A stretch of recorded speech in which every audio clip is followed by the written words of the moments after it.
আসসালামু আলাইকুম সবাইকে, ওয়েলকাম টু বোটাজো। তো আমরা মোটামুটি আজকে এই অধ্যায়টি শেষ করব। চতুর্থ অধ্যায় জীবনী শক্তি। এই অধ্যায়টির আজকে আমরা শ্বসন পার্টটি আলোচনা করব। তো শ্বসন পড়ার মাধ্যমে এই অধ্যায়টি মোটামুটি সম্পন্ন হবে। তো গত ক্লাসে পড়ছিলাম সালোক সংশ্লেষণ। সালোক সংশ্লেষণের মধ্যে আমাদের খাদ্য তৈরি হয়েছিল। কি খাদ্য তৈরি হয়েছিল? গ্লুকোজ বা কার্বোহাইড্রেট বা শর্করা জাতীয় খাদ্য তৈরি হয়েছিল। এখন আমরা শ্বসনে কি করব? ওই খাদ্য থেকে আমরা শক্তি উৎপন্ন করব। আমরা খাবার তৈরি করলাম, খাবার খাইলাম। এখন খাবার খাওয়ার পর যদি খাবারটা ডাইজেস্ট না হয়, আমরা যদি শক্তি না পাই, তাহলে এই খাবার খাওয়ার তো কোনো মানে নেই, তাই না? তাহলে আমরা খাবার খাবো, সেই খাবারটাকে এখন ভাঙবো। তো এই খাবার ভাঙা হয় কই? এই শ্বসনে। শ্বসনে কি হয়? এই খাবারটা ভাঙা হয়। ভাঙা কি উৎপন্ন করা হয়? শক্তি উৎপন্ন করা হয়।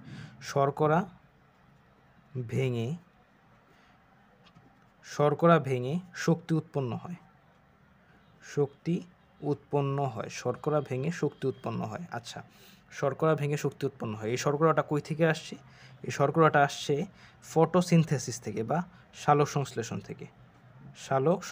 থেকে আসছে এই শর্করাটা। আর শক্তি যে উৎপন্ন হবে, এই শক্তিটা কি? এটিপি। এই শক্তিটা কি? এটিপি। এটিপি মানে কি? Adenosine triphosphate. Okay, adenosine triphosphate. এখানে কয়টা কার্বন আছে? ট্রাই মানে তিনটা। কয়টা ফসফেট আছে? তিনটা ফসফেট আছে, ট্রাইফসফেট যেহেতু। আচ্ছা, তাহলে শক্তি মানে হচ্ছে এটিপি। শ্বসনে কি হবে? খাদ্য ভেঙে শক্তি তৈরি হবে। এই শক্তি যে তৈরি হবে, এটা দুইভাবে হইতে পারে। অক্সিজেনের উপস্থিতিতে হইতে পারে, অক্সিজেন ছাড়াও হইতে পারে। আচ্ছা, অক্সিজেন কিন্তু একটা দাহ্য পদার্থ, আমরা জানি। অক্সিজেন আমাদের শরীরে আগুন জ্বালায় দেয়, ঠিক আছে? অক্সিজেন কি করে? দাহ্য পদার্থ। অক্সিজেন একটা দাহ্য পদার্থ, ঠিক আছে? আগুন যে জ্বলে, আগুন জ্বলার ভূমিকায় কিন্তু অক্সিজেন একটা মুখ্য ভূমিকা পালন করে। যদি কোনো আগুনের মধ্যে অক্সিজেন থাকে, যতক্ষণ পর্যন্ত অক্সিজেন দেওয়া হবে, আগুন কিন্তু আরও বেশি জ্বলবে, ঠিক আছে? তো আমরা যদি আগুন নিভাইতে চাই, কী করি? কার্বন ডাইঅক্সাইড দিই, ঠিক আছে? তাই আগুন জ্বালায় যেহেতু, তাহলে আমাদের বডিতে যদি অক্সিজেন থাকে, তাহলে বডিতে অবশ্যই কিছু না কিছু একটা ঘটবে। খাবারের মধ্যে যদি আমরা অক্সিজেনের উপস্থিতি থাকে, কিছু না কিছু একটা ঘটবে, ঠিক আছে? তো সেই অক্সিজেন যদি থাকে, অক্সিজেনের প্রভাবে যদি শ্বসনটা ঘটে, তাহলে আমরা তাকে বলবো সবাত শোষণ। এবং অক্সিজেন ছাড়া যেই শ্বসনটা ঘটবে, তাকে আমরা বলবো অবাত শোষণ। তার আগে আমাদের জানতে হবে যে এই শ্বসনটা কই ঘটে। অবশ্যই কোষে ঘটে। কোষের কোথায় ঘটে? কোষের সাইটোপ্লাজম এবং মাইটোকন্ড্রিয়াতে ঘটে। শ্বসন কোথায় ঘটে? শ্বসন কোথায় সংঘটিত হয় বা কোথায় ঘটে? শ্বসন কোথায় ঘটে? হ্যাঁ, কোথায় ঘটে? শ্বসন ঘটবে হচ্ছে সাইটোপ্লাজমে, কোষের সাইটোপ্লাজম। আর কোথায়? মাইটোকন্ড্রিয়া। সাইটোপ্লাজমে ঘটে, মাইটোকন্ড্রিয়া। সাইটোপ্লাজমে ঘটে এবং মাইটোকন্ড্রিয়াতে ঘটে। সাইটোপ্লাজমে ঘটে এবং মাইটোকন্ড্রিয়াতে ঘটে। শ্বসনে কি উৎপন্ন হয়? এটিপি উৎপন্ন হয়। এটিপিটা কি? শক্তি। এটিপি মানে কি? শক্তি। এটিপির অপর নাম কি? জৈব মুদ্রা বা শক্তি মুদ্রা। এটিপির অপর নাম কি? জৈব মুদ্রা বা শক্তি মুদ্রা, অথবা কি? বায়োলজিক্যাল কয়েন, ঠিক আছে? Biological coin. এটিপির পূর্ণরূপ কি? Adenosine triphosphate. এটা হচ্ছে এটিপির পূর্ণরূপ, ঠিক আছে? তো এটিপি উৎপন্ন হবে কি থেকে? উৎপন্ন হবে শর্করা বা গ্লুকোজ বা কার্বোহাইড্রেট, যেটা বলছিলাম C6H12O6। এটা থেকে কি উৎপন্ন হবে? O2। এই যে এটিপি উৎপন্ন হবে। এই যে গ্লুকোজটা C6H12O6, এটা কই তৈরি হয়েছিল? সালোক সংশ্লেষণে তৈরি হয়েছিল, ঠিক আছে? এখন যে এই এটিপি তৈরি হবে, অক্সিজেনের উপস্থিতিতে হইতে পারে, অক্সিজেনের অনুপস্থিতিতে হইতে পারে। এই অনুসারে শ্বসন কয় প্রকার? এর উপর ভিত্তি করে শ্বসন হচ্ছে গিয়ে দুই প্রকার। শ্বসন দুই প্রকার। একটা হচ্ছে কি? সবাত শোষণ। আরেকটা কি? অবাত শোষণ। একটা সবাত, আরেকটা কি? অবাত। সবাত, স মানে কি? আছে। অ মানে কি? নাই। অ মানে নাই, ঠিক আছে? সবাত শোষণে কি হয়? অক্সিজেনের উপস্থিতিতে হয়।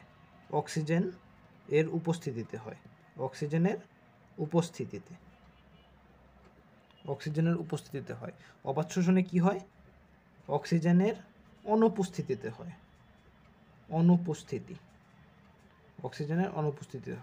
সবাত শোষণে অক্সিজেন থাকে, অবাত শোষণে অক্সিজেনের ভূমিকা নাই। সবাত শোষণে অক্সিজেন থাকে, অবাত শোষণে অক্সিজেনের ভূমিকা নাই। সবাত শোষণে যেহেতু অক্সিজেন থাকে, অক্সিজেনের উপস্থিতিতে হয়, তাই এটার মধ্যে সম্পূর্ণ জারণ হয়। এই গ্লুকোজের সম্পূর্ণ জারণ হয়। সম্পূর্ণ জারণ হয় কিসের সম্পূর্ণ জারণ হয়? গ্লুকোজের। গ্লুকোজের সম্পূর্ণ জারণ হয়। গ্লুকোজটা কি? C6H12O6, এটা সম্পূর্ণ জারণ হয়। আর এটাতে কি হয়? অসম্পূর্ণ জারণ হয়। অসম্পূর্ণ জারণ হয়। এজন্য যেহেতু এটা সম্পূর্ণ জারণ হয়, তাই এটাকে বলা হয় কি? Oxidative phosphorylation. অক্সিডেটিভ ফসফোরাইলেশন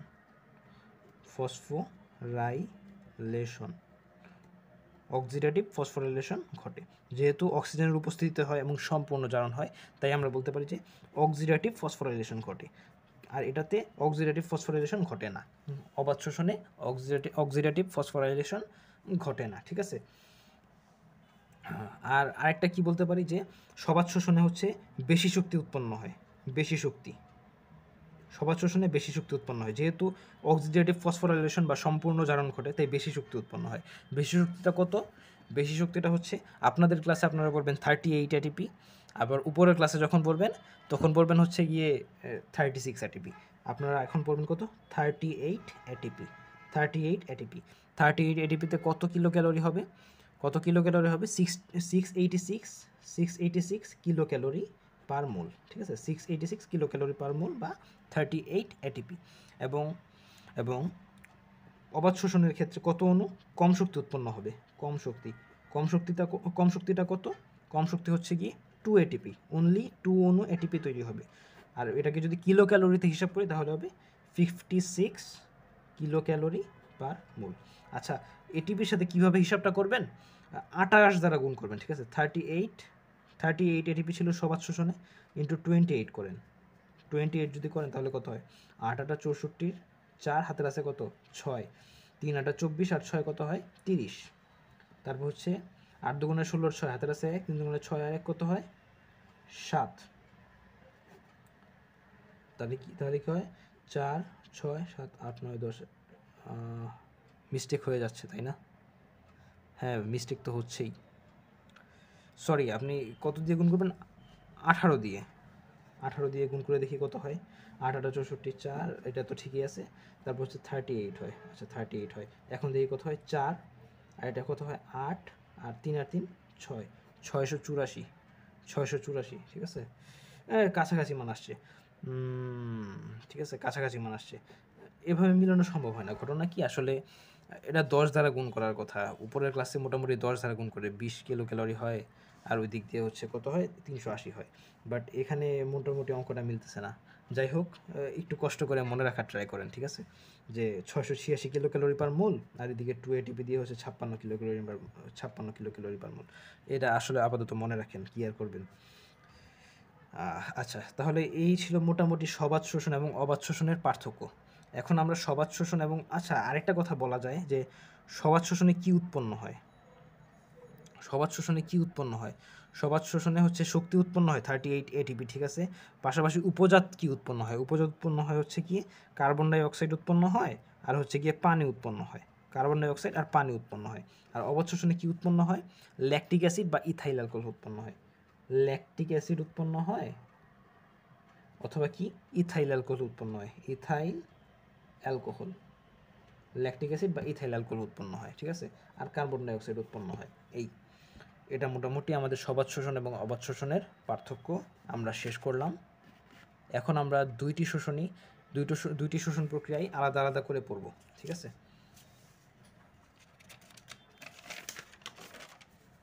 তো প্রথমে আমরা পড়ব কি?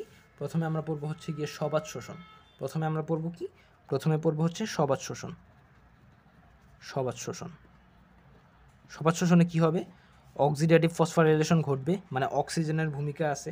তাহলে আমরা শুরুতে একটা সমীকরণ পাবো। এই ক্ষেত্রেও আমরা কি জারিত করব? যে গ্লুকোজটা পাইছিলাম সালোক সংশ্লেষণে C6H12O6, এটা পাইছিলাম। এটাকে আমরা জারিত করব কি দ্বারা? অক্সিজেন দ্বারা, যেহেতু সবাত শোষণ। তাহলে অক্সিজেন দ্বারা কয় অণু অক্সিজেন নিব? 6 অণু অক্সিজেন নিব। কিসের দ্বারা হবে প্রভাব? কি থাকবে? আমাদের সাইটোপ্লাজমে যেহেতু ঘটবে, সাইটোপ্লাজম এবং মাইটোকন্ড্রিয়া, বিভিন্ন ধরনের এনজাইম থাকবে। এনজাইমের ভূমিকায় সবাত শোষণে কি উৎপন্ন হবে? উপজাতগুলা কি থাকে? 6CO2, 6 অণু কার্বন ডাই অক্সাইড, আর 6 অণু পানি হচ্ছে উপজাত, প্লাস মেইন যে ফ্যাক্টরটা সেটা কি? 38 এটিপি। মেইন ফ্যাক্টরটা কি 38 এটিপি। 38 এটিপি বা কত, বা হচ্ছে 686 কিলো ক্যালোরি পার মোল, 686 কিলো ক্যালোরি পার মোল। ঠিক আছে, এটা হচ্ছে আমাদের সবাত শোষণের সমীকরণটা। এখন যদি সবাত শোষণের আমরা ধাপগুলো নিয়ে আলোচনা করতে যাই, সবাত শোষণের ধাপ কয়টা আছে? সবাত শোষণ মোটামুটি 4টা ধাপে সংগঠিত। একটা কি, প্রথম হচ্ছে গ্লাইকোলাইসিস, তারপর হচ্ছে অ্যাসিটাইল কোএ, তারপর হচ্ছে ক্রেবস চক্র, তারপর হচ্ছে ইলেকট্রন ট্রান্সপোর্ট চেইন। ঠিক আছে, এই প্রত্যেকটা পার্ট আমরা একটা চার্টের মাধ্যমে, একটা ছকের মাধ্যমে সুন্দরভাবে পড়ব। আমি এটা সহজ করার জন্য 2টা সাইডে ভাগ করতেছি। আমি এই সাইডে কিছুটা কাজ করব, এই সাইডে কিছুটা কাজ করব, যাতে এটিপির হিসাবটাও মোটামুটি ক্লিয়ার হয়। ওকে, তো শুরু করি। তো প্রথমে আমরা কি পাইছিলাম, গ্লুকোজটা পাইছিলাম। হ্যাঁ, গ্লুকোজ C6H12O6 এটা আমাদের কাছে ছিল। ঠিক আছে, এটা আমরা কই পাইছিলাম?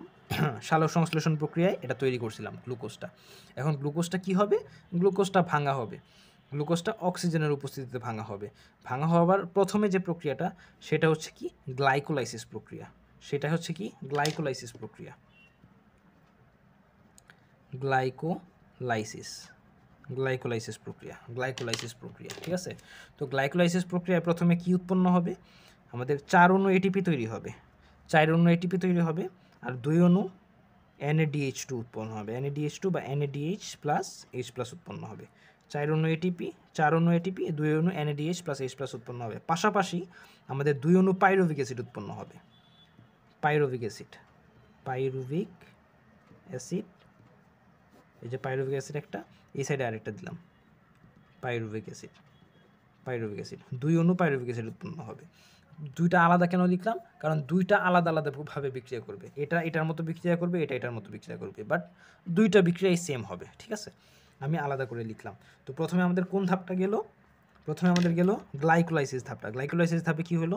4 অণু এটিপি তৈরি হলো, 2 অণু NADH প্লাস H প্লাস তৈরি হলো, আর 2 অণু পাইরুভিক অ্যাসিড তৈরি হলো।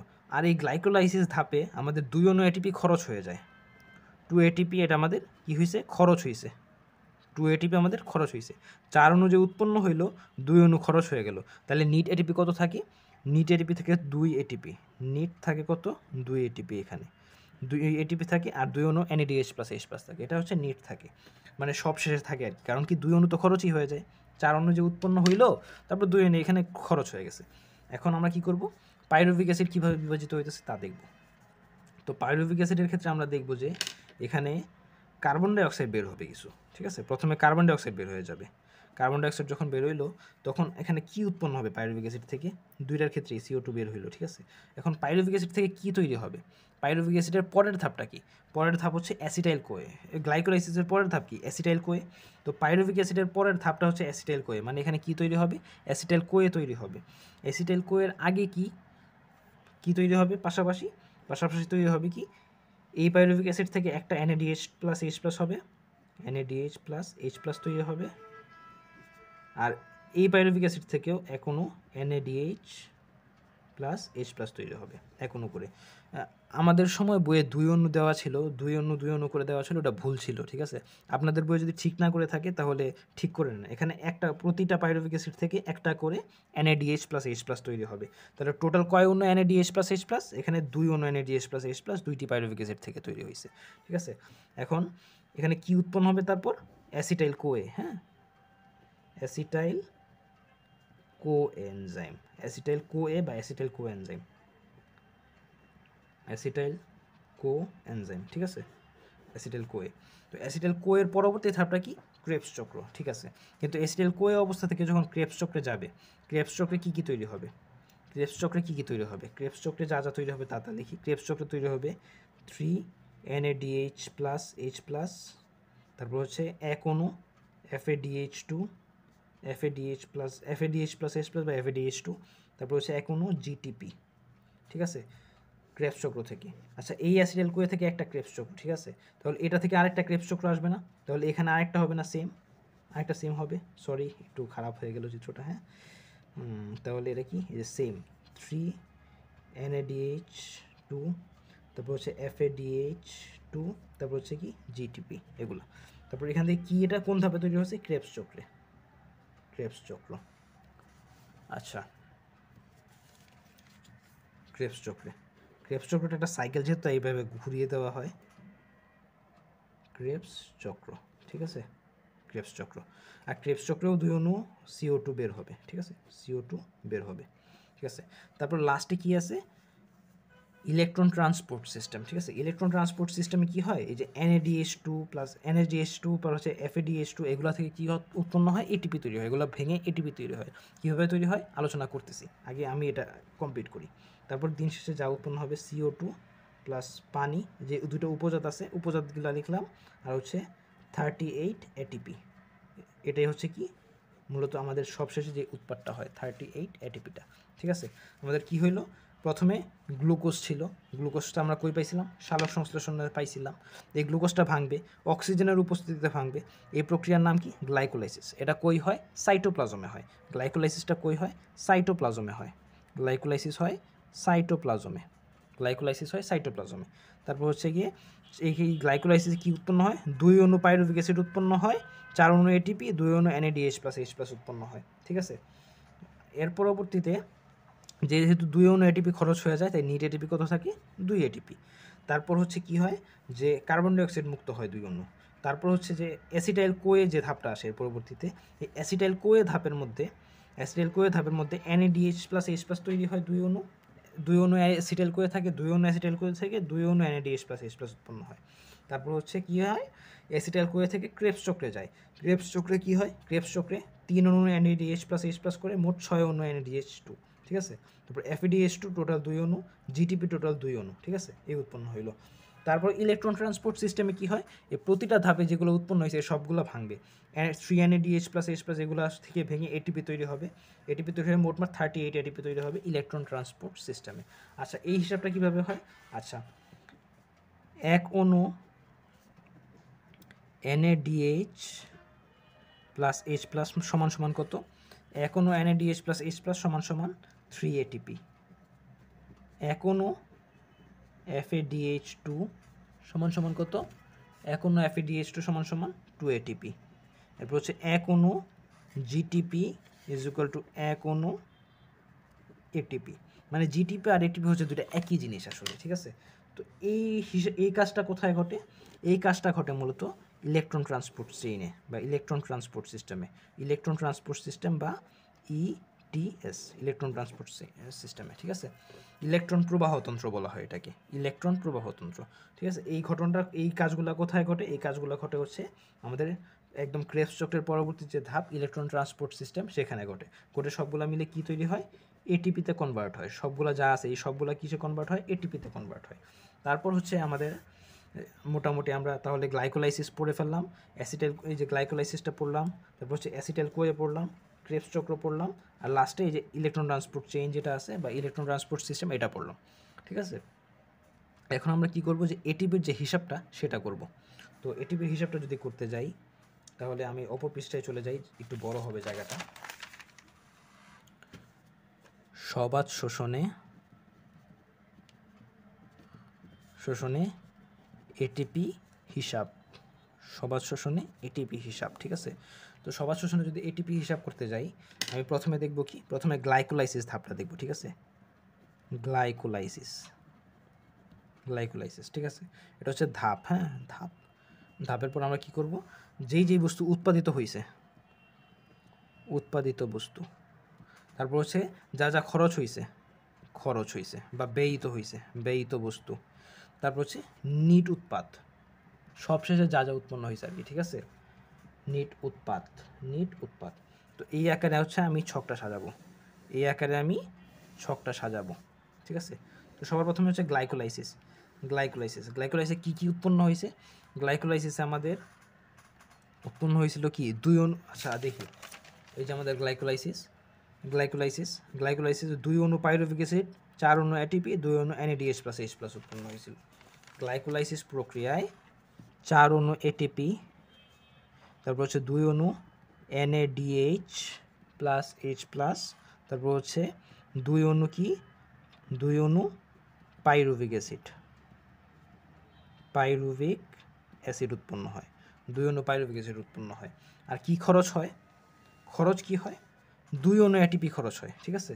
খরচ হয় কত, 2 অণু ATP, 2 অণু এটিপি খরচ হয়, 2 অণু এটিপি খরচ হয়। এবং তাহলে নিট উৎপাদটা কত হয়? নিট উৎপাদ কত হয়? 4 অণু এটিপি থেকে 2 অণু গেল, তাহলে 4 - 2 এটিপি ইজ ইকুয়াল টু কত? 2 এটিপি। ঠিক আছে, 2 এটিপি, 2 এটিপি আর কত? 2 NADH প্লাস H প্লাস।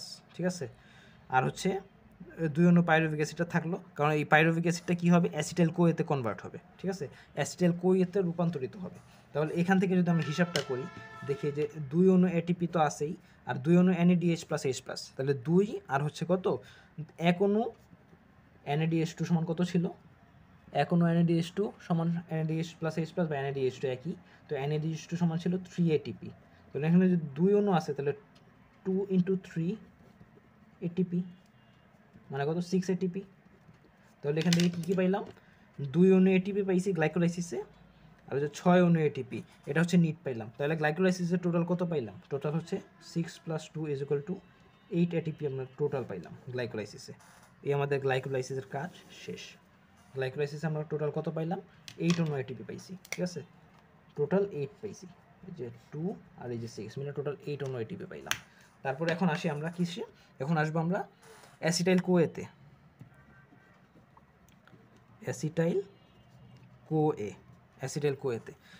কোয়েতে কি উৎপন্ন হয়? এই পাইরুভিক অ্যাসিডগুলো অ্যাসিটাইল কোয়েতে কনভার্ট হয়। তাহলে কি উৎপন্ন হলো? 2 অণু অ্যাসিটাইল কোয়ে, 2 অণু অ্যাসিটাইল কোয়ে উৎপন্ন হলো। আর 2 অণু CO2 উৎপন্ন হয়েছে, কার্বন ডাইঅক্সাইড উপজাত হিসেবে বের হয়েছে। ঠিক আছে, 2 সাইড থেকে 2টা বের হয়েছে, আমরা দেখাইছিলাম। আমরা এই যে 2 সাইড থেকে 2টা কার্বন ডাইঅক্সাইড বের হয়ে গেছে। ঠিক আছে, এটা দেখাইছিলাম। তারপর তারপর হচ্ছে আমাদের কি উৎপন্ন হয়েছে অ্যাসিটাইল কোয়েতে? প্রতি ধাপে একটা করে NADH প্লাস H প্লাস, এই যে একটা করে NADH plus H plus, NADH plus H plus. তাহলে এটা যেহেতু উৎপন্ন হয়েছে অ্যাসিটাইল কোয়েতে, তাহলে টোটাল কয় অণু? 2 অণু, 2 NADH প্লাস H প্লাস উৎপন্ন হইল। তাহলে এখানে আমাদের কি উৎপন্ন হয়েছে? টোটাল খরচ হয়েছে কি? আচ্ছা, এই যে 2 অণু পাইরুভিক অ্যাসিড থেকে আমাদের অ্যাসিটাইল কোয়ের সৃষ্টি হয়েছে না? 2 অণু পাইরুভিক অ্যাসিড থেকেই তো আমাদের 2 অণু অ্যাসিটাইল কোয়ের সৃষ্টি হয়েছে। তাহলে খরচটা হচ্ছে 2 অণু পাইরুভিক অ্যাসিড, খরচ হচ্ছে 2 অণু পাইরুভিক অ্যাসিড। ঠিক আছে, খরচ হইলো। তাহলে তোমার কি উৎপন্ন হলো? নিট এটিপি কত হবে? 2 অণু NADH প্লাস H প্লাস ছিল, তাই না? ঠিক আছে, 2 অণু NADH প্লাস H প্লাস ছিল, 2 NADH প্লাস H প্লাস। তাহলে এটা কি করতে পারি? 2 × 3 ATP = 6 ATP। 6 ATP উৎপন্ন হয়েছে আমাদের 6 ATP উৎপন্ন হয়েছে। তাহলে এখানে 6 ATP উৎপন্ন হয়েছে। তাহলে আমাদের অ্যাসিটাইল কোয়ের কাজও শেষ। ঠিক আছে, অ্যাসিটাইল কোয়ের কাজ শেষ। তার পরবর্তী ধাপটা কি আছে? ক্রেবস চক্র, যেখানে সবচেয়ে বেশি শক্তি উৎপন্ন হয় এবং এটা হয় কোথায়? এটা হয় মাইটোকন্ড্রিয়াতে। এই জন্যই মাইটোকন্ড্রিয়াকে পাওয়ার হাউস বলা হয়, পড়াইছিলাম অধ্যায় 2-তে। ঠিক আছে, তো অ্যাসিটাইল গ্লাইকোলাইসিসটা কই হয়? সাইটোপ্লাজমে হয়, গ্লাইকোলাইসিস হয় সাইটোপ্লাজমে। আর অ্যাসিটাইল কোয়ে কারোর মধ্যে সাইটোপ্লাজমে আপনাদের বই অনুসারে, কিন্তু আসলে এটা মাইটোকন্ড্রিয়াতেই হয়। ঠিক আছে, এটা হচ্ছে আপনাদের বইতে একটু কমপ্লিকেটেড করা, বাট এটা অরিজিনালি কোথায় হয়? মাইটোকন্ড্রিয়াতেই হয়।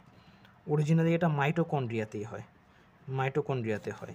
এরপর যে ক্রেবস চক্র আছে, ক্রেবস চক্র এটা কই হয়? মাইটোকন্ড্রিয়াতে হয়। ক্রেবস চক্রটাও মাইটোকন্ড্রিয়াতে হয়, সবচেয়ে বেশি এটিপি উৎপন্ন হয়। আচ্ছা, ক্রেবস চক্রে টোটাল কার্বন ডাইঅক্সাইড কয় অণু বের হয়? 4 অণু কার্বন ডাইঅক্সাইড বের হয় এখানে। ঠিক আছে, 2 অণু করে 4 অণু বের হয়। আচ্ছা, এই যে কার্বন ডাইঅক্সাইড যে বের হয়েছে, 2 অণু কার্বন ডাইঅক্সাইড করে বের হয়েছে, টোটাল 4 অণু কার্বন ডাইঅক্সাইড বের হয়েছে এখানে। ঠিক আছে, 4 অণু কার্বন ডাইঅক্সাইড বের হবে। বের হওয়ার পর এখানে কয় অণু NADH প্লাস H প্লাস? আচ্ছা দেখেন, 3 NADH2, তাহলে টোটাল কয়টা হলো? 6টা। FADH2 কয়টা হলো? একটা, 2টা FADH2। তারপর হচ্ছে GTP কয়টা? 2টা GTP, 2টা অ্যাসিটাইল কোয়ে, মানে 2টা ক্রেবস চক্র, মানে এই 2টা একসাথেই হিসাব করা হবে। তাহলে কয়টা উৎপন্ন হলো? 6 অণু 6 NADH প্লাস H প্লাস। ঠিক আছে, 6 NADH প্লাস H প্লাস। তারপর কি হবে? তারপর কি উৎপন্ন হবে? তারপর হচ্ছে 2 অণু কত? FADH2। তারপর 1 অণু কত? 2 অণু GTP। আর এখানে খরচটা কি হবে? খরচ হবে হচ্ছে আমাদের যে 2 অণু অ্যাসিটাইল কোয়ে যে ছিল, এই যে 2 অণু যে অ্যাসিটাইল কোয়ে, এই অ্যাসিটাইল কোয়ে এটাই মূলত হচ্ছে ক্রেবস চক্রে রূপান্তর হয়ে যে কার্বন ডাইঅক্সাইড নির্গত হয়ে গেছে আর বাকিগুলো তৈরি হয়ে গেছে। তাহলে এটাই মূলত খরচ কি 2 অণু অ্যাসিটাইল কোয়ে, অ্যাসিটাইল কো এনজাইম 2 অণু অ্যাসিটাইল কোয়ে, এটা হচ্ছে খরচ। তাহলে আমাদের এখানে কার্বন ডাইঅক্সাইড তো হচ্ছে উৎপাদ হিসেবে আমরা কাউন্ট করবো, এখানে কাউন্ট করবো না, আমাদের কাউন্ট হবে এটিপি। এখানে আমরা টোটাল 6 অণু এটিপি পাইছি, তো এখানে 6 NADH2 আছে, হ্যাঁ 6 অণু আছে, তো এখানে 6 গুণ 3 NADH প্লাস H প্লাস, এটা 6 গুণ 3 3 6 18 এটিপি, ঠিক আছে। 2 FeDH2, 2 FeDH2 2 into 2 is equal to 4 ATP, ঠিক আছে। 2 GTP 2 into 1 is equal to 2 ATP। Total কত হলো? টোটাল এখানে হলো কত 18 plus 4 plus 2 is equal to 24 ATP, 24 ATP। তাহলে ক্রেবস চক্রে আমাদের উৎপাদ কত 24 ATP, সবচেয়ে বেশি শক্তি, সবচেয়ে বেশি শক্তি, সবচেয়ে বেশি শক্তি 24 ATP হয় আমাদের ক্রেবস চক্রে, 24 ATP হয় আমাদের ক্রেবস চক্রে। তাহলে আমরা কী কী পাইলাম? গ্লাইকোলাইসিস পাইলাম, গ্লাইকোলাইসিসের টোটাল কত হলো 6 অণু আর 2 অণু মিলে 8 অণু ATP। অ্যাসিটাইল কোয়েতে টোটাল 6 অণু ATP আর ক্রেবস চক্রে টোটাল হচ্ছে 24 অণু ATP, ঠিক আছে। এখন আমরা দেখব যে মোট কত অণু এটিপি হইল, মোট, হ্যাঁ মোট কত অণু এটিপি হইল এটা হিসাব করব। তাহলে যে আমাদের 24 প্লাস 6 প্লাস হচ্ছে আবার কত 8, তাহলে টোটাল কত হলো 24 আর 6 কত 30 আর 8 38 ATP, 38 ATP, 38 ATP হিসাব মিলছে? 38 ATP হিসাব মিলছে, ইজি, ঠিক আছে। এখন বলবেন যে ভাইয়া ইলেকট্রন ট্রান্সপোর্ট সিস্টেমটা কই? আরে বোকা, এই যে ইলেকট্রন ট্রান্সপোর্ট সিস্টেমের মাধ্যমেই তো এই যে NADH প্লাস H প্লাসকে আমরা যে ATPতে কনভার্ট করলাম, এগুলোই তো ইলেকট্রন ট্রান্সপোর্ট সিস্টেম। এটা আলাদা কোনো জিনিস না, এটা হচ্ছে কনভার্সন, এটা হচ্ছে একটা কনভার্সন প্রক্রিয়া। কি হচ্ছে? ATPতে কনভার্ট হচ্ছে, ঠিক আছে। তো এই হলো মোটামুটি আমাদের ATPর কাউন্টিং শেষ, আমাদের সবাত শোষণ পড়া শেষ, ঠিক আছে আলহামদুলিল্লাহ। এখন আমরা অবাত শোষণ সম্বন্ধে হালকা পড়বো, ঠিক আছে। হালকা পড়বো মানে বিস্তারিতই পড়বো, আমার হালকা মানেই বিস্তারিত, আশা করি বুঝেন আপনারা, ঠিক আছে। তো অবাত শোষণ, অবাত শোষণ, অবাত শোষণের কয়টা ধাপ? অবাত শোষণের 4টা ধাপ নেই। সবাত শোষণে তো 4টা ধাপ পড়ছি, কী পড়ছিলাম? গ্লাইকোলাইসিস, অ্যাসিটাইল কোয়ে, ক্রেবস চক্র, ইলেকট্রন ট্রান্সপোর্ট সিস্টেম। বাট অবাত শোষণের 2টা ধাপ। প্রথম ধাপটা কি? অসম্পূর্ণ জারণ, তারপর পাইরুভিক অ্যাসিডের বিজারণ। মানে এটা অসম্পূর্ণ জারণ যেটাকে বলি সেটা আসলে গ্লাইকোলাইসিস। গ্লাইকোলাইসিস 2 ধাপেরই প্রথম ধাপ, ঠিক আছে। এটা প্রথম ধাপটা কি? প্রথম ধাপ কি? প্রথম ধাপ হচ্ছে গিয়ে কি? প্রথম ধাপ হচ্ছে গ্লুকোজের অসম্পূর্ণ জারণ, গ্লুকোজের অসম্পূর্ণ জারণ, অসম্পূর্ণ জারণ। এটা মানে কি? এটা হচ্ছে মূলত গ্লাইকোলাইসিস প্রক্রিয়াটা যা পড়লাম তাই। গ্লাইকোলাইসিসে কিন্তু অক্সিজেনের প্রয়োজন হয় না, আর গ্লাইকোলাইসিসটা সাইটোপ্লাজমে হয়। গ্লাইকোলাইসিস, গ্লাইকোলাইসিসে অক্সিজেন প্রয়োজন হয় না এবং এটা সাইটোপ্লাজমে হয়। গ্লাইকোলাইসিসে অক্সিজেন প্রয়োজন হয় না, এটা সাইটোপ্লাজমে হয়। আর গ্লাইকোলাইসিস হচ্ছে সবাত শোষণ এবং অবাত শোষণ দুইটারই প্রথম ধাপ। তাহলে এই গ্লাইকোলাইসিসে অবাত শোষণের ক্ষেত্রেও গ্লাইকোলাইসিসে যা ঘটে সবাত শোষণেও তাই ঘটছিল, সবাত শোষণে যা ঘটছিল অবাত শোষণে তাই ঘটবে, ঠিক আছে। তো গ্লাইকোলাইসিসে কী উৎপন্ন হবে? 4 অণু এটিপি উৎপন্ন হয়, 2 অণু খরচ হয়ে যায়। 4 অণু এটিপি উৎপন্ন হয়, 4 অণু এটিপি উৎপন্ন হয়, 2 অণু খরচ হয়ে যায়। তারপরে থাকে কত? 2 অণু এটিপি থাকে, ঠিক আছে, 2 অণু এটিপি থাকে। আর কি উৎপন্ন হয়? 2 NADH2 বা NADH প্লাস H প্লাস উৎপন্ন হয়, এটা উৎপন্ন হয়, এই দুটো উৎপন্ন হয়। এরপরে যে দ্বিতীয় ধাপ আছে, দ্বিতীয় ধাপ, দ্বিতীয় ধাপটা কি? পাইরুভিক অ্যাসিডের বিজারণ, পাইরুভিক অ্যাসিডের বিজারণ, পাইরুভিক অ্যাসিডের বিজারণ, ঠিক আছে। আচ্ছা, গ্লাইকোলাইসিস যেহেতু, এখানে তো পাইরুভিক অ্যাসিড উৎপন্ন হবে, কয় অণু উৎপন্ন হবে? 2 অণু, 2 অণু পাইরুভিক অ্যাসিড, 2 অণু পাইরুভিক অ্যাসিড উৎপন্ন হবে, ঠিক আছে। 2 অণু পাইরুভিক অ্যাসিড উৎপন্ন হবে, 2 অণু পাইরুভিক অ্যাসিড উৎপন্ন হবে। আর এই পাইরুভিক অ্যাসিডের অসম্পূর্ণ বিজারণে কী হবে? অসম্পূর্ণ বিজারণে কী হবে? বিভিন্ন এনজাইম ক্রিয়া করবে, এনজাইমের ফলে কী হবে? এই যে 2টা কাজ ঘটবে এই ক্ষেত্রে। এই যে NADH প্লাস H প্লাস আছে না, NADH প্লাস H প্লাস যে আছে উৎপন্ন হয়েছিল গ্লাইকোলাইসিসে, এই NADH প্লাস H প্লাস ভাঙবে, ভেঙে কী উৎপন্ন হবে? ইলেকট্রন উৎপন্ন করবে। তারপর হচ্ছে H প্লাস উৎপন্ন করবে, H প্লাসটা কি? প্রোটন। কেন এটা প্রোটন আমি বুঝাইছিলাম, আগের ক্লাসটাই বুঝাইছিলাম, ঠিক আছে, কেন যে এটা প্রোটন। H প্লাস ইলেকট্রন উৎপন্ন করবে, প্রোটন উৎপন্ন করবে, আর কি উৎপন্ন করবে? শক্তি উৎপন্ন করবে। শক্তি মানে কি? ATP। ATP কীভাবে? এই যে 1 NADH2 সমান কি? সমান সমান 3 ATP না? এটাই হচ্ছে শক্তি বুঝাইছে, ঠিক আছে, এটাই হচ্ছে শক্তি বুঝাইছে। আর এই যে 2 অণু যে পাইরুভিক অ্যাসিড, 2 অণু যে পাইরুভিক অ্যাসিড, এই পাইরুভিক অ্যাসিড থেকে কি উৎপন্ন হবে? পাইরুভিক অ্যাসিড থেকে ল্যাকটিক অ্যাসিড উৎপন্ন হবে অথবা ইথাইল অ্যালকোহল উৎপন্ন হবে। পাইরুভিক অ্যাসিড থেকে কি উৎপন্ন হবে? ল্যাকটিক অ্যাসিড, ল্যাকটিক অ্যাসিড উৎপন্ন হবে অথবা দুইটার একটা উৎপন্ন হবে, হয়তো ল্যাকটিক অ্যাসিড উৎপন্ন হবে অথবা ইথাইল অ্যালকোহল উৎপন্ন হবে। Ethyl alcohol, ethyl alcohol, ethyl alcohol উৎপন্ন হবে। আচ্ছা, ইথাইল অ্যালকোহলের সংকেত কি জানেন আপনারা? ইথাইল অ্যালকোহলের সংকেত জানেন? ইথাইল CH3CH2OH, ঠিক আছে, এটা হচ্ছে ইথাইল মূলক আর এটা হচ্ছে অ্যালকোহলের মূলক। তাহলে CH3CH2OH এটা হচ্ছে কি? Ethyl alcohol. তাহলে হয় ল্যাকটিক অ্যাসিড উৎপন্ন হবে অথবা কি উৎপন্ন হবে? Ethyl alcohol. ল্যাকটিক অ্যাসিড অথবা কি উৎপন্ন হবে? ইথাইল অ্যালকোহল, ঠিক আছে। তাহলে পাইরুভিক অ্যাসিড যেটা আছে সেটা কি হবে? ল্যাকটিক অ্যাসিড বা ইথাইল অ্যালকোহলে পরিণত হবে। এটা হচ্ছে একটা অসম্পূর্ণ বিজারণ। তারপর হচ্ছে NADH+H+ যেটা আছে এটা জারিত হয়ে ইলেকট্রন, প্রোটন আর হচ্ছে শক্তি উৎপন্ন করবে। এখন যদি কেউ বলে যে অবাধ শোষণে মোট কত ATP তৈরি হয়েছে, কত বলবেন উত্তর? 2 ATP। এই 2 ATPটা কই তৈরি হয়েছিল? এই যে গ্লাইকোলাইসিসের 2 ATP তৈরি হয়েছিল, এটাই নিট, এটাই নিট ATP, ঠিক আছে। আর এখন বলবেন যে NADH+H+ যে শক্তি উৎপন্ন করলো তাহলে তো 3 ATP হবে না? না, হবে না। কারণ কি? এখানে সম্পূর্ণ জারণ তো ঘটে নাই। হ্যাঁ, এখানে সম্পূর্ণ জারণ ঘটে নাই। সম্পূর্ণ জারণ যদি ঘটতো, ইলেকট্রন ট্রান্সপোর্ট সিস্টেম যদি হইতো, তাইলে এটা 3 ATP হইতো। এখন আমরা এখান থেকে ইলেকট্রন তো পায়ে গেছি, ইলেকট্রন পায়ে গেছি, প্রোটনও পায়ে গেছি। হ্যাঁ, এই যে প্রোটন পায়ে গেছি আলাদা হয়ে গেছে, ইলেকট্রন পায়ে গেছি, প্রোটন আর ইলেকট্রন যেখানে পায়ে গেছি সেখানে টোটাল ATP তৈরি হওয়ার তো আর কোনো ব্যবস্থা নাই, কোনো ব্যবস্থা তো নাই, ঠিক আছে। কারণ কি? আমরা প্রোটন আর ইলেকট্রন তো আলাদা করে ফেলছি, তারপর যা আছে তা দিয়ে ATP তৈরি করা পসিবল না। NADH+H+ থেকে ATP তৈরি তখনই সম্ভব যখন হচ্ছে কি ঘটবে? ইলেকট্রন ট্রান্সপোর্ট সিস্টেমটা ঘটবে, ঠিক আছে। তাহলে আমরা অবাধ শোষণের 2টা ধাপও পড়ে ফেললাম, ঠিক আছে। তো আমাদের অবাধ শোষণেরও কি আছে? বিভিন্ন ধরনের প্রভাবক আছে, প্রভাবক আছে। তো প্রভাবকটা কি? প্রভাবকের আপনাদের যেটা একটা টেকনিক বলে দিছিলাম যে নামগুলা পড়বেন, নামগুলা পড়ার পর হচ্ছে কি করবেন, যদি আপনাদের মনে রাখতে কষ্ট হয় যে প্রথম ওয়ার্ডগুলো রাখতে পারেন। আকার তাপা অক্সি এখানে হয় যে বাহ্যিক প্রভাবকগুলো কীভাবে হয়, আকার তাপা অক্সি এভাবে মনে রাখতে পারেন। আকা তাপা অক্সি, আকা তাপা অক্সি, আকা তাপা অক্সি এভাবে মনে রাখতে পারেন। আতে কি? আলো। হ্যাঁ, আতে হচ্ছে আলো। তারপর হচ্ছে কি? আতে হচ্ছে আলো। তারপর হচ্ছে ততে হচ্ছে গিয়ে কি? তাপমাত্রা। কতে হচ্ছে কি? Carbon dioxide. তারপর হচ্ছে কি? পাতে পানি, অক্সিতে অক্সিজেন। এভাবে মনে রাখতে পারেন।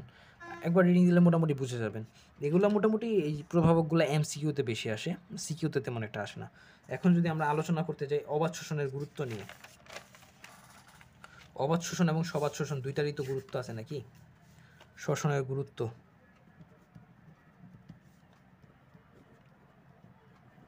শোষণের গুরুত্ব নিয়ে যদি আলোচনা করি তাহলে অনেক কিছু আলোচনা করা যায়।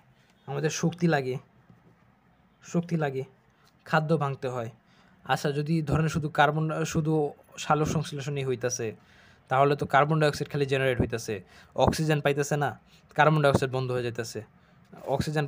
অক্সিজেন পাইতেছি না আমরা, যদি হচ্ছে সালোক সংশ্লেষণ ঘটে তাই অক্সিজেন পাইতেছি। সালোক সংশ্লেষণ না ঘটলে আমরা অক্সিজেন পাবো না। আর যদি শ্বসন না ঘটে তাহলে তো উদ্ভিদ আর কার্বন ডাইঅক্সাইড পাবে না, আমরা কার্বন ডাইঅক্সাইড ত্যাগ করতে পারবো না, আমরাও থাকবো না, উদ্ভিদও থাকবে না। তাহলে পরিবেশের ভারসাম্য আছে। আর কি আছে? CO2 ও O2 ভারসাম্য, এখানে ওইটার ভূমিকা আছে, ঠিক আছে। উদ্ভিদ খাদ্য তৈরির জন্য শ্বসন কিন্তু লাগে, ঠিক আছে, শ্বসন মূলত লাগে। এগুলো মূলত সবাধ শোষণের ক্ষেত্রে বললাম।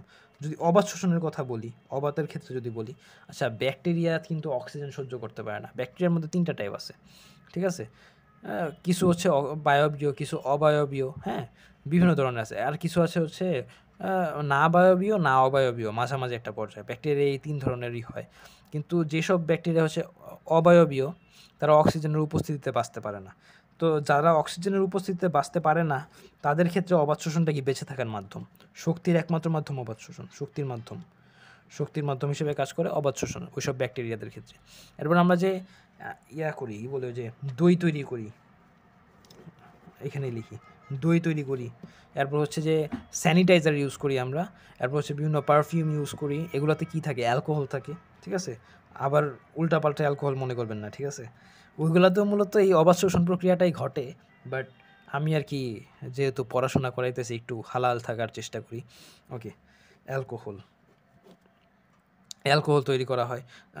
ল্যাকটিক অ্যাসিড যেটা বললাম, হ্যাঁ ল্যাকটিক অ্যাসিড দইয়ে কিন্তু ল্যাকটিক অ্যাসিড থাকে, দই কিন্তু এক রকমের ল্যাকটিক অ্যাসিড, ঠিক আছে।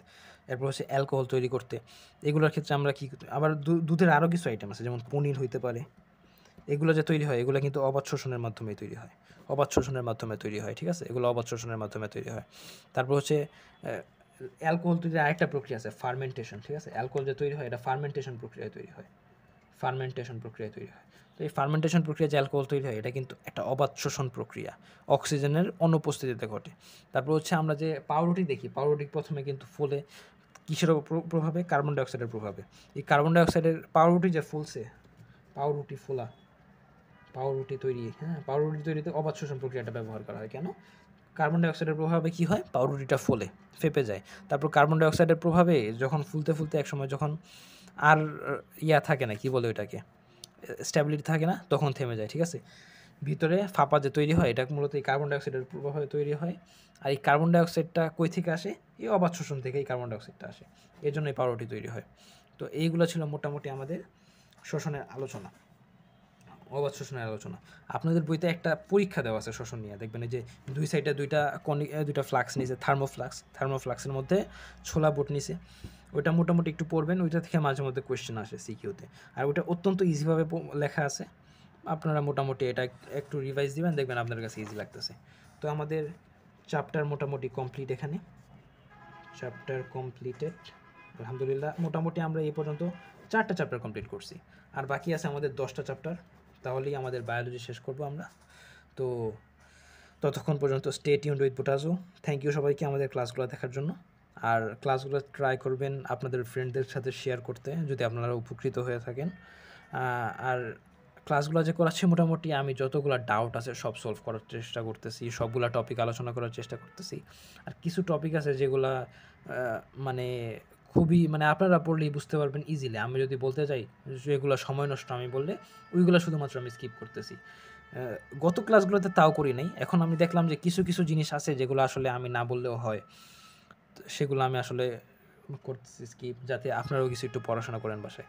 তো আমি যদি পড়ায় দিই একটা অধ্যায়, তারপর আপনাদের কাজ কি, বইটা ভালোভাবে রিডিং পড়া, আমার নোটগুলো দেখা, পারলে নিজেরা নোট করা।